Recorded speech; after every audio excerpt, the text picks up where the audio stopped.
Hey, welcome to Navigating the Shift. This is Annabelle and Sarah here back for an update on what's going on. And today we thought we would look at a couple of things. Just one is the sort of start-stop feel of whether we're moving forward, and then people get doubtful, and well, I'm finding this myself, as well as the addiction to fear is something that we want to have a look at. Right. And is it time for light workers? You know, we've backed off from trying to red pill our loved ones, right? But has that shifted? Has something happened? And is it time for us to get back to start doing that? It's time. You know what I mean? That's an energy that we're going to look at too.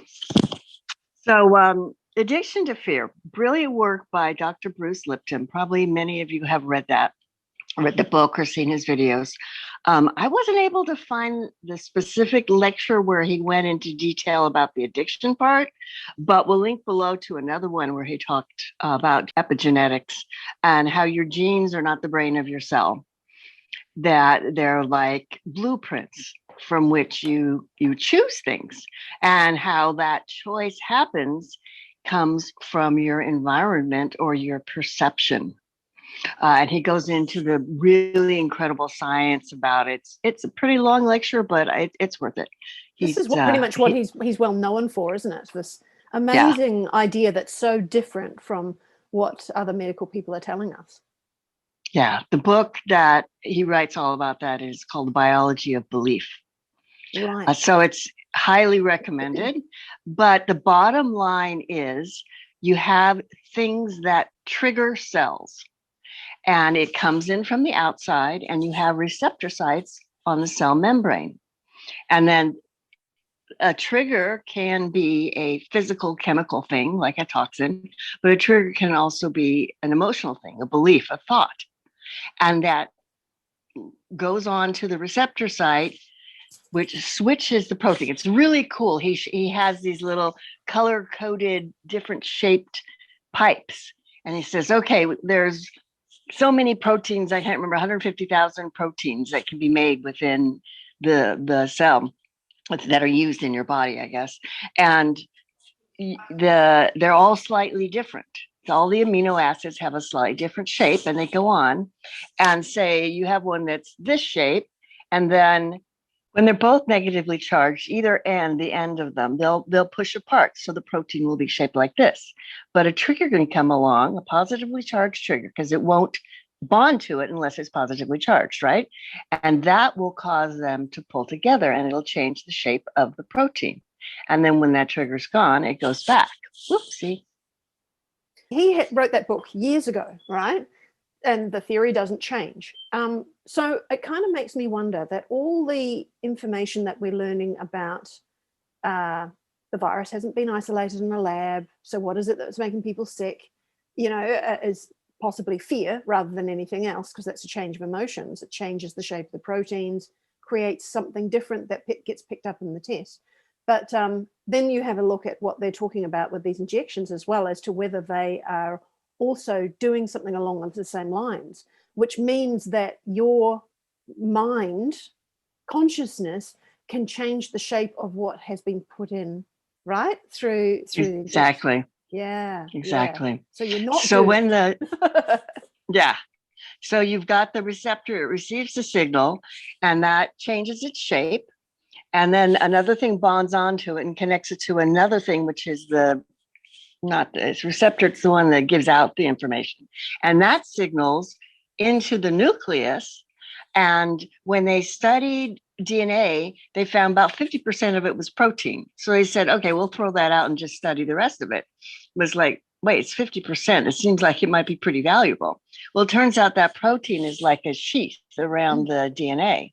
Mm-hmm. And the signal comes in, opens that sheath, then another thing comes in, copies the DNA, right? And then sends that out. Where does it send it? Oh, it sends proteins back out into the cell or out of the cell as well. And that becomes like, that's how you end up getting various chemistries and so forth from your cells, you know, cortisol or whatever. Those signals happen there. Oh, yeah. So what did he say? About midway through pregnancy, a child, infant, whatever, fetus, is beginning to learn. And the mother's chemistry goes through the placenta and goes into the child.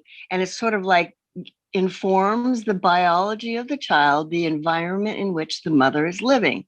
So it comes out prepared for that environment. Oh, wow. Which is pretty cool.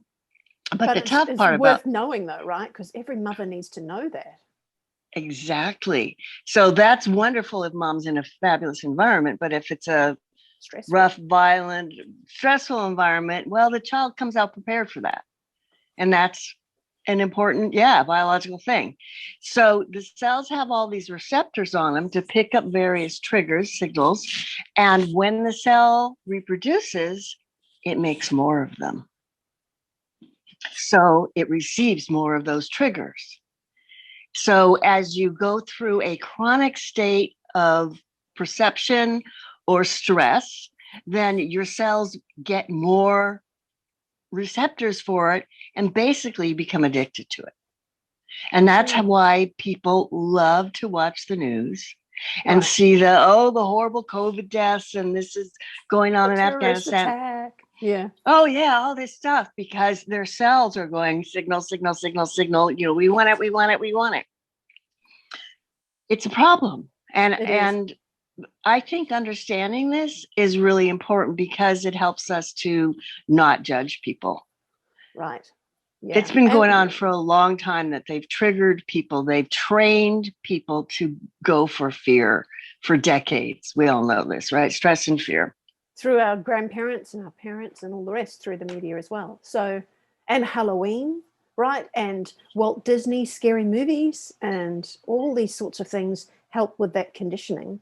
But you and I have both found through our coaching that addictions can be reversed instantly at the right aha moment, when people they don't necessarily become conscious of their fear, but they overcome something which releases that addiction altogether.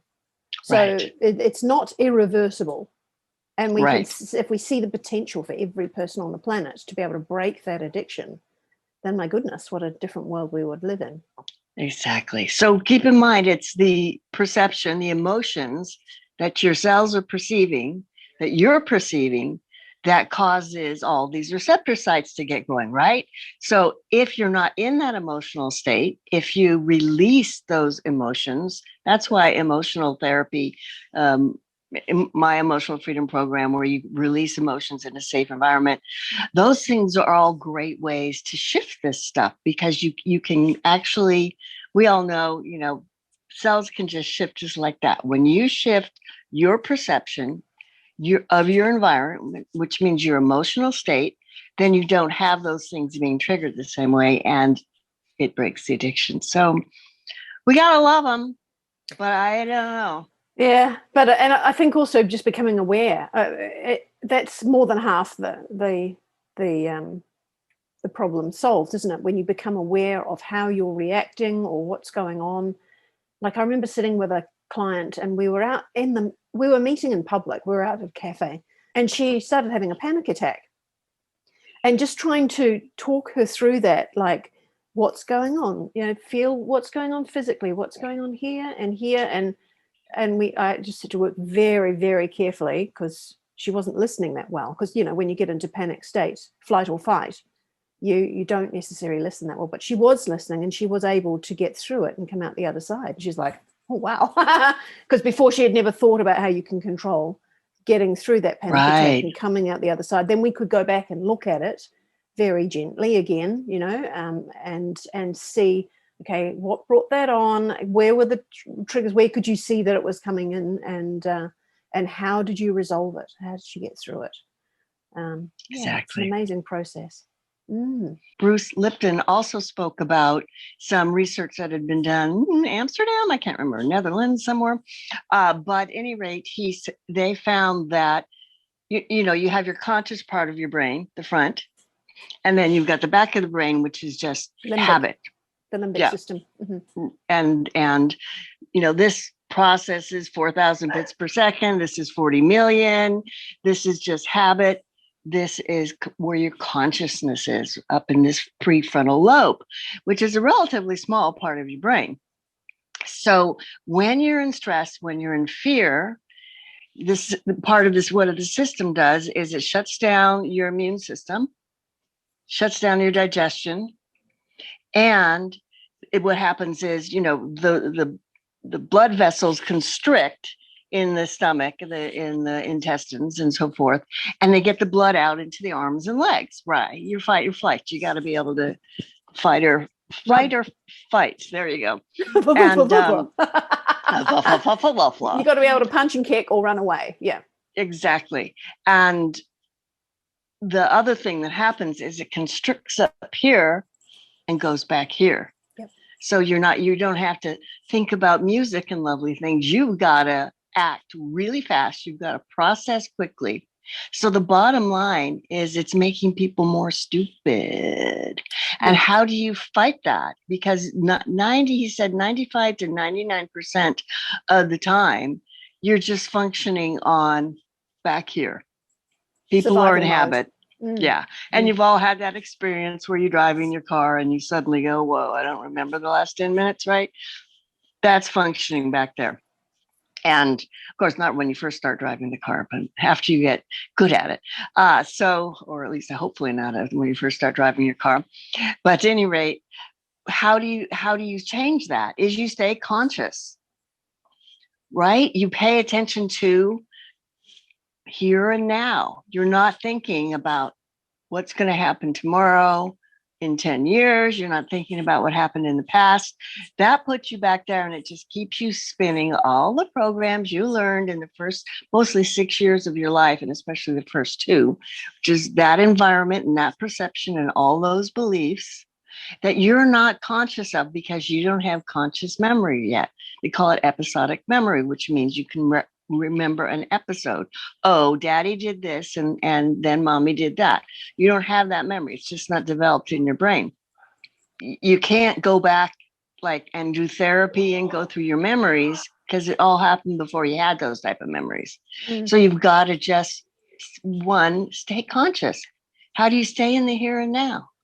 Focus. Think about if you're just hanging out with your family, your friends, everybody you've been with forever, you're probably just, running on whatever. But if you're meeting somebody new, especially if it happens to be a handsome person, you're kind of like conscious of yourself. You're staying here and now. You're turned on. Well, in more ways than one. And so what do you got to do? Make yourself be turned on to your life.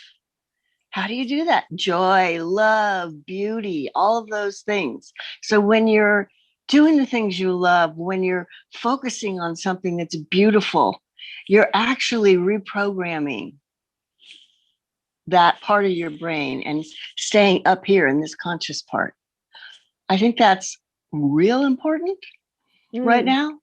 And people tend to not do it because it takes effort. Well, I think they don't do it because they don't realize there's an alternative way of living.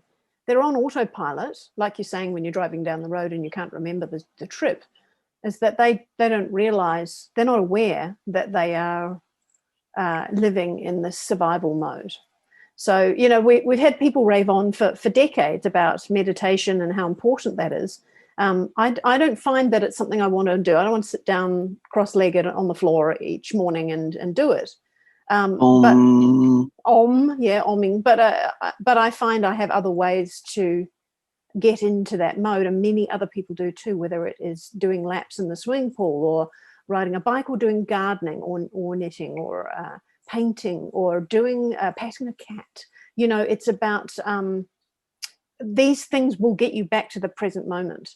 And when you really enjoy them, or even if you're cleaning the house and you go, oh, here's a dirty bit, and rather than moving your mind off on something else, you actually really focus on the joy of having that clean afterwards, or I mean, I'm making up ideas here for you, but to find things that will get you present is really, really important, particularly if you've got no partner to, go and make love to, or or whatever. You find ways within yourself even walking meditations where you're feeling your foot move across the ground, and all your senses, tune into all your senses around you. And when you get really good at that walking meditation, you can see like a sphere around you. You can see, this is what I found, is that you can see behind you and above you and under the ground.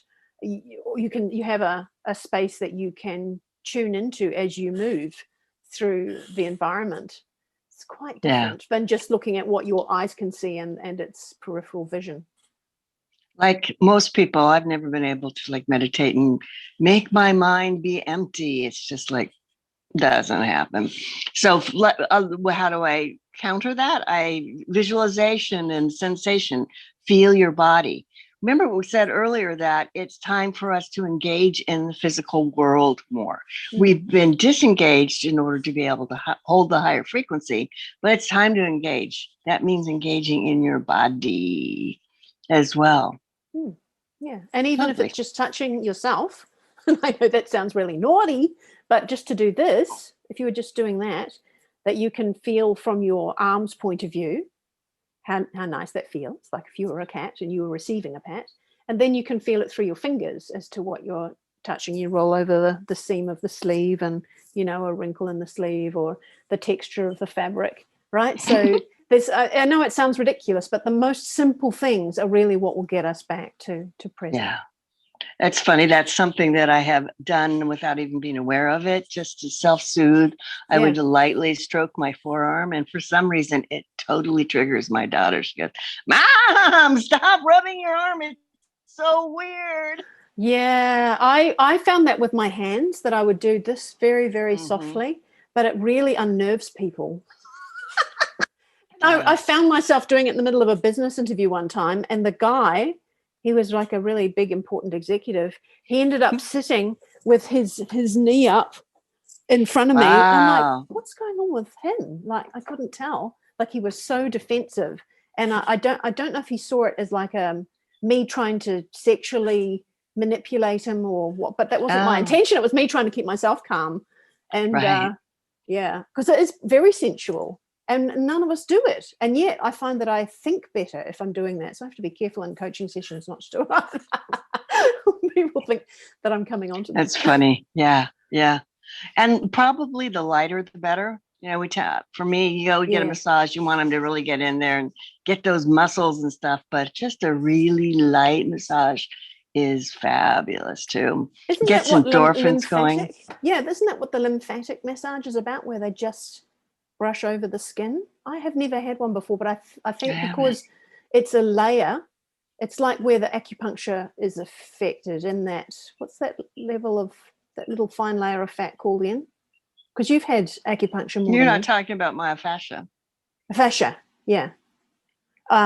Something within that level in the nervous system and stuff, that it's very, very light. So pushing in for a massage is more for the muscle deeper in, but a lymphatic massage, I think, is very, very much on the surface.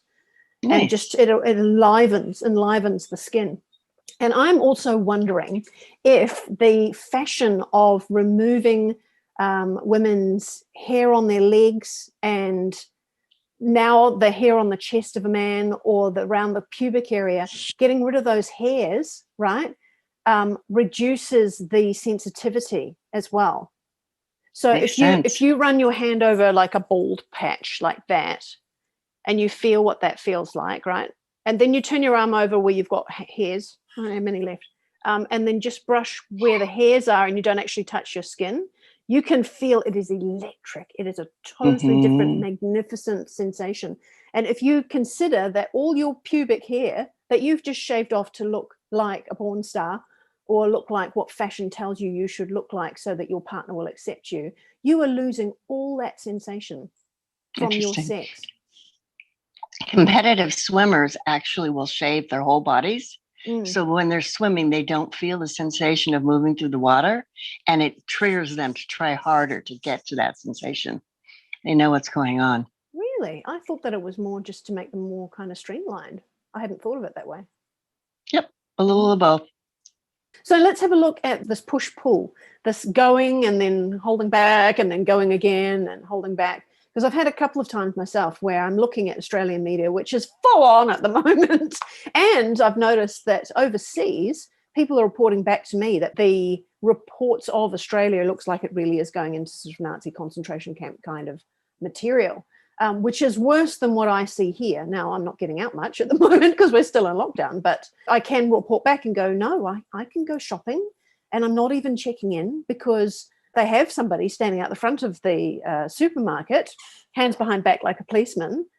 So most people go, oh, God, okay, I better check in. But I just walk past them and they never stop me because they know that it's not mandatory, it's not the law. They must know that now, and that's why the instructions have changed. Nobody stops me anymore.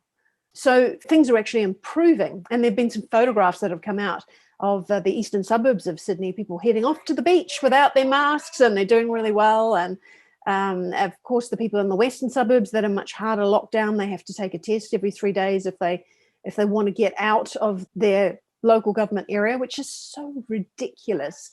They're getting really pissed off that the people in the eastern suburbs are out at the beach. So they're causing this is causing division. So there's some sort of pushes and pulls. But I find when I talk with my friends, we're like, is this really getting worse? Is it really? Are we missing the plot here? Have we gone off in La La Land and like everything's going to be fine and it's not?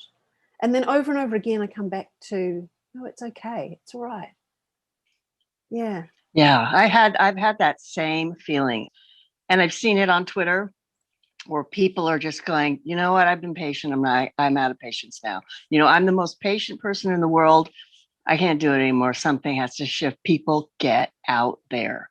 We need to engage in this reality. We can't just hold the light and the high frequency and be patient for people to wake up. I think we've come to a point, and a decision was made at high levels, and I'll tell you why I think that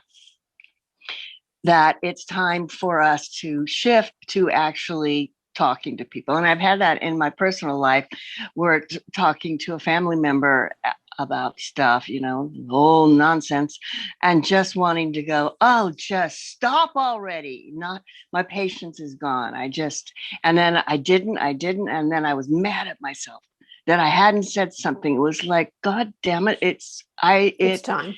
Can't go on anymore. This can't keep happening. It's time. And I think you described it the other day as a slap, right?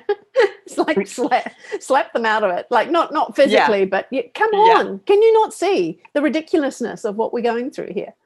Yeah, I agree. And just like, you are fucking addicted to fear. I can't be in your space. It's such a low frequency. Oh. Go away, whatever. It's just like, some truth needs to happen here. Dang it.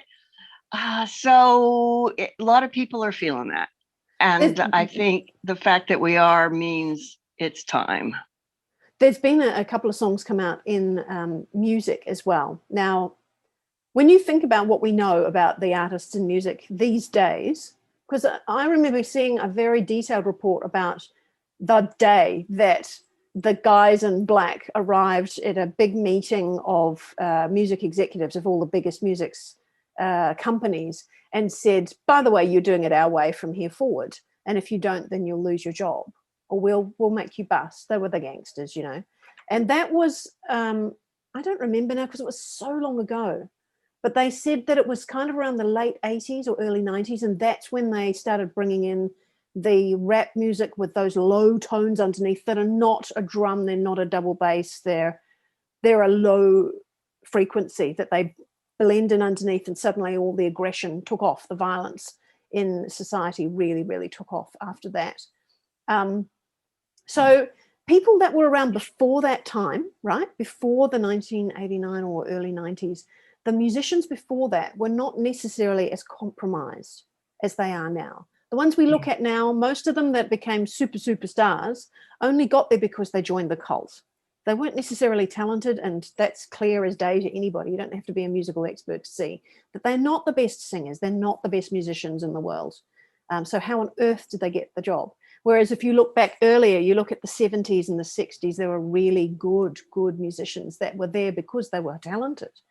So going back to those older artists, I think this is part of the plan, which is still in motion. It's definitely happening, was for ABBA to come out. ABBA has released a new album, and they've done a couple of videos at least. And one of them is about having faith, right? And it's lifted so many people, particularly those who remember them from that time. I was only a wee kid at the time, but they remember ABBA and the fantastic music that they always had as being so light and lovely and dancing and all the rest. The other one was Eric Clapton, who apparently had his both shots and then lost the use of his arms. Now, I don't know if that was temporary or permanent. I haven't checked up on it. But he was devastated by this, and he decided to become active. And so he's created this new song, which is going absolutely viral. It's about, let's stop this nonsense. And you can see all the animation that he's showing. People are got the spirals watching the television, and, you know, they go on a date for dinner and they're looking at their phone, and, you know, let's stop this nonsense. You've got to stop it right now. Enough is enough. It's a really good one. I'll give you the link below. It's definitely worth watching. So using music, that's how it always used to be used, right? The arts was about activism. It was about creating something to look forward to when you couldn't get it any other way, because music speaks volumes to people, way more than your local governor or health minister. So I think that's helping in waking people up, spreading. It's viral. It's moving around. So on sort of a bigger picture thing, a lot of you know that I've gone through a big physical challenge of weeks and weeks of just incredible physical pain. And when you are in that much pain chronically, you kind of withdraw from your body. You just can't stay there. And I'm back. Hi, I'm back. Yay! I'm feeling much better. But I mean, I couldn't think. I mean, I had to do some things. I was like, I don't know. How do I send an email? I mean, it was just crazy, and food was not interesting. My stomach would hurt and I'd eat something until it stopped, and that was it. You know, it was like really out of my body. And so when I came back, I'm like, wow, where the hell have I been?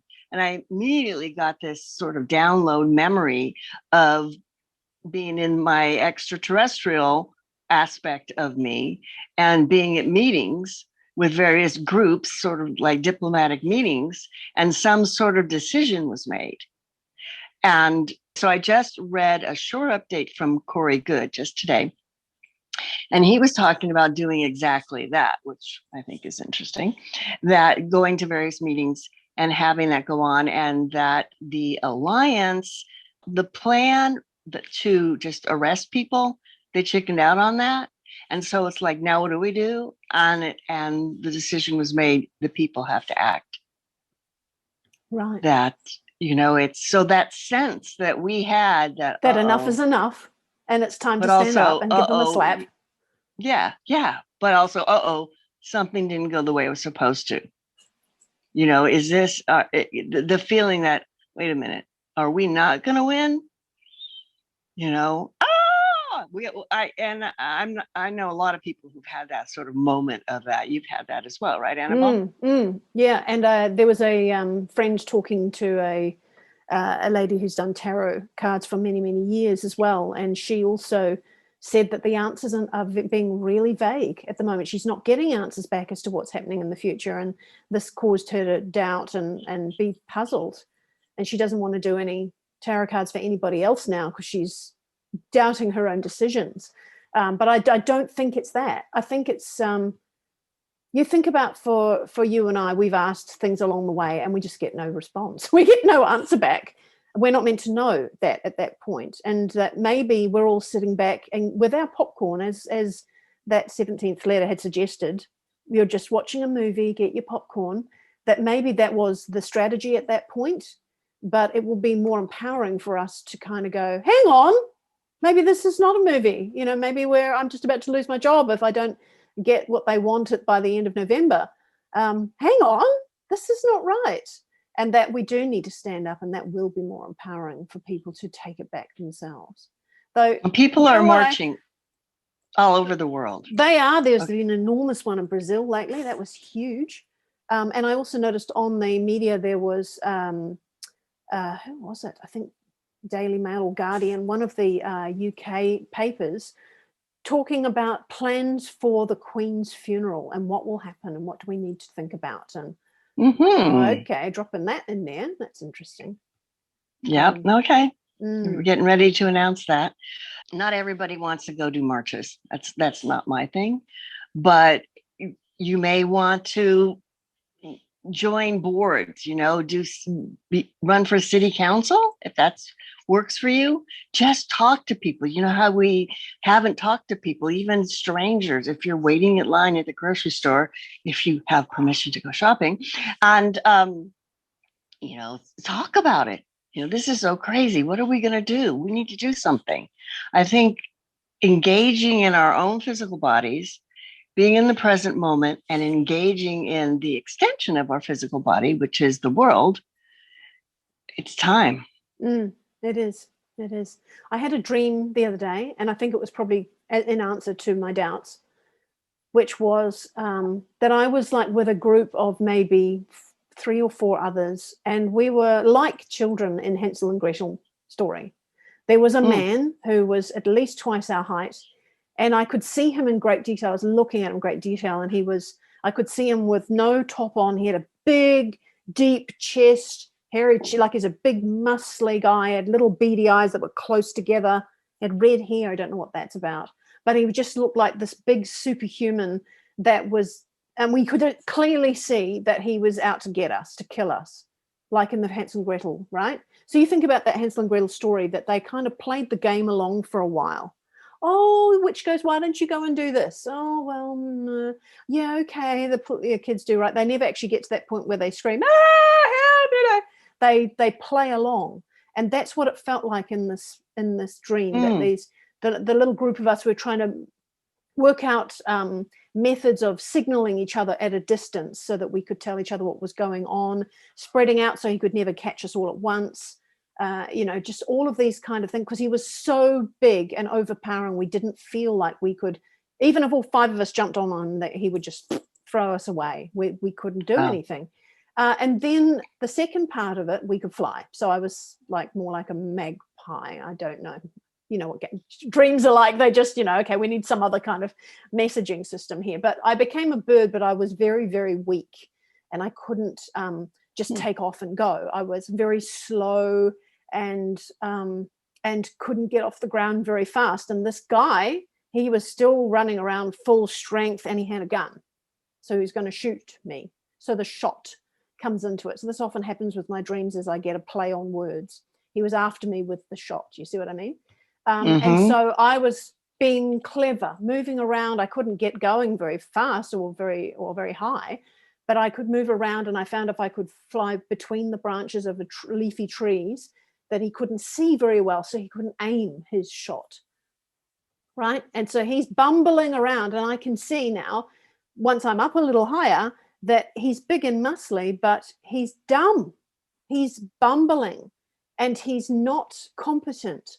So it was easy for me to go between the branches until I could finally get above the tree, and then I was off, and I could see the horizon all around me. I was a long way up, and I'd left him a long, long way behind. And nice. I thought, yeah, okay, I get that now. It's this, the government is that big red-haired muscly man that we think the government is overpowering and all powerful, way ahead of all the rest of the little people.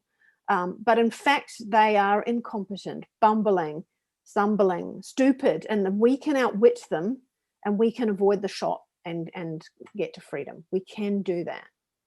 Nice. I woke up going, okay, yeah, the ending to this story is 100% a happy ending. Absolutely. There is no way that bumbling giant will ever win. But it doesn't mean that you sit back and with your popcorn, right? Get out there, exactly. Tell people what's going on, so you can all use your little signals and outwit all of these rules. And I say that particularly to people in Victoria and New South Wales at the moment who have got the worst of it. You can outwit it, right? And we can get to the point where everybody stands up and just doesn't consent. It'd be particularly useful if you can educate any police that you know about, police and military. Tell them that all the mandates they've been given are against the law. and show them the evidence. That's what's most important, I think, at the moment. Cool. Well, that's all for today. It Thanks for is. watching. Feel free to comment below, and we'll see you next time. Bye-bye.